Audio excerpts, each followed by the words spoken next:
someone just sent me a link to a video on YouTube, and it was showing a guy who was grinding his own camera lens, which I think is pretty amazing anyway.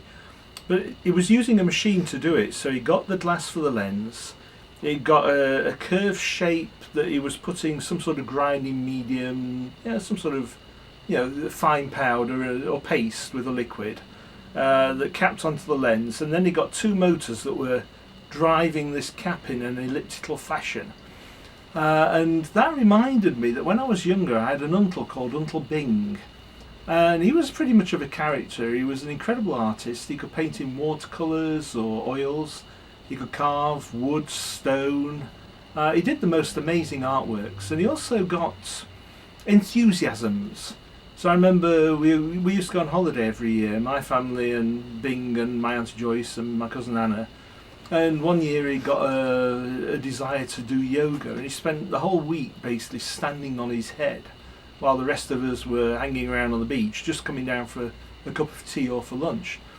And I also remember that once he decided to make his own telescope lenses. Well, not lenses, mirrors, because he believed that lenses messed up the light. He wanted a really perfect mirror. And to do this, he sat in his garden shed at the bottom of the garden. He got a big thick piece of glass, about 2 inches I think, and about that big, and clamped down to his bench. He got another piece of glass the same size. He put a pinch of some very fine powder on the glass and put the top one on. And he didn't have the motors, he just sat there for night after night, moving the top piece of glass around, occasionally lifting it, putting another pinch of powder in, maybe a bit of lubricant, and doing it again.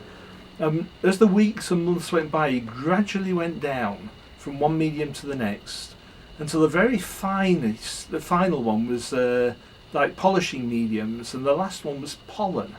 So he had to collect pollen and use that to do the final polish on his mirror, and then send it off to be mirrored.